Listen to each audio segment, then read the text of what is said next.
Prajem krásny slnečný deň. Vítam vás na tejto úžasnej chate Homolka, kde trávime svoje krásne chvíle, svoju mladosť a zároveň i šťastné hodiny nášho života. Pomaly si však uvedomujeme, že sa blíži koniec. Ale našlo sa tu i pár výnimočných ľudí, čo nezaneverili na šport. Ja som jeden z nich, ale o tom potom. Som vášnivý športovec, už od prírody. Skrátka, moja postava si hovorí za všetko. Skrátka, príklad, lopta, ja bežím, ja idem a je to tam, milujem to, skrátka, to je moje. Takže keby taká lopta príde, by nebolo zle, príklad. A skrátka, ja to milujem, viete? Aha, opa, haha, to je moje, to je skrátka moje.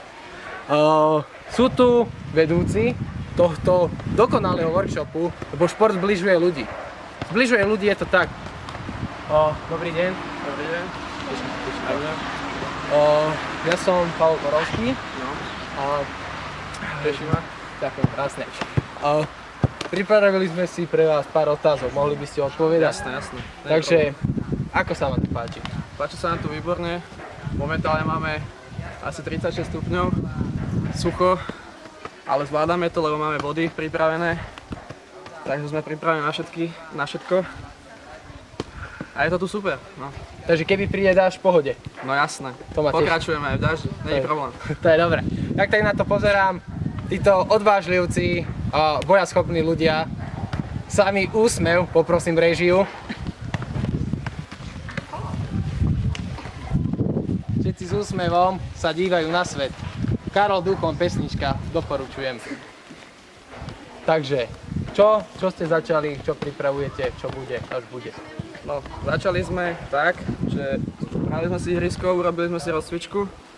Chalani trošku ešte boli ospatí, ale nejako sme to zvládli, dali sme to dokopy. Ďalej sme začali hrať americký futbal, ktorým chalanom celkom ide. Stretli sme sa tu dve mužstvá v tomto horkom počasí. Čo vám ešte k tomu poviem? Môžem ja? No ja, nech sa páči. Ako nie je to o tom, že zahrať si. Je to o tom dať do tohoto srdiečko. To je najpodstatnejšie. Ako nie je to o tom, koľkokrát padneš na ihrisku. Ale koľkokrát sa postavíš. O tom to je. Nie je to o tom, koľkokrát rán príjmeš. Ale koľkokrát vrátiš. O tom to je. Všetci dávame do tohoto srdiečko, to je dôležité. Presne tak.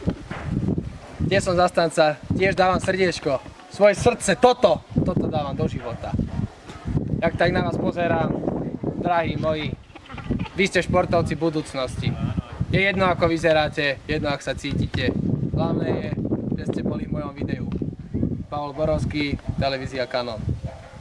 Pavol Borovský. Na Homolke ako dieťa začínal, na Homolke ako dieťa končí.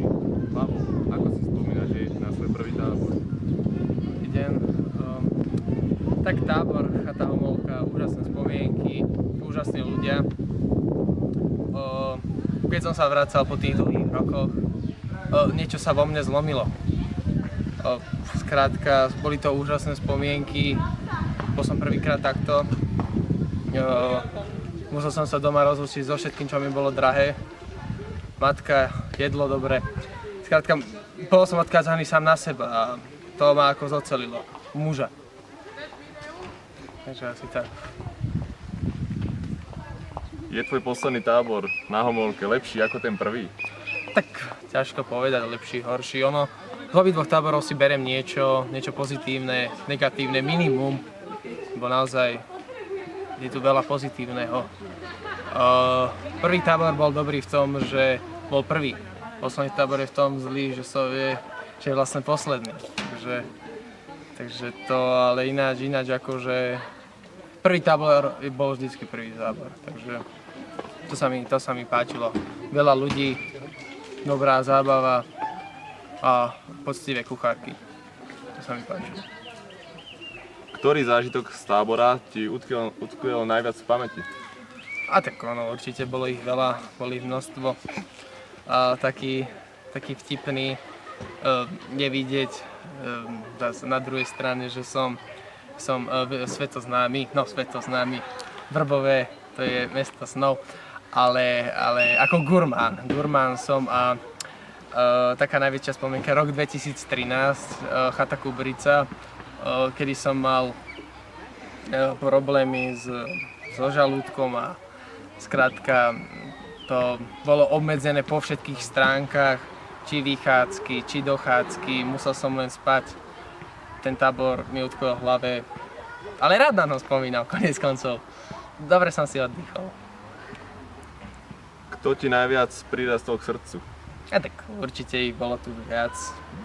Taký Igor Spal, ten ako vždy vie zamiešať karty, vám poviem.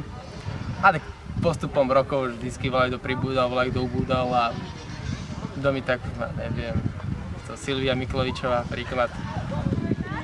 Tu mám rád, právim Silviu. A tak, všetci mi prerastli k srdcu, všetkých mám rovnako rád, tu v srdiečku a čo dodať viac. Vaše detské časy v táboroch sa chýlia ku koncu. Mohli by ste nás poprosiť o slovo na záver? Tak, no. Skončil by som to asi slovom s Pánom Bohom. Odchádzam, neublížil som žiadnemu z vás.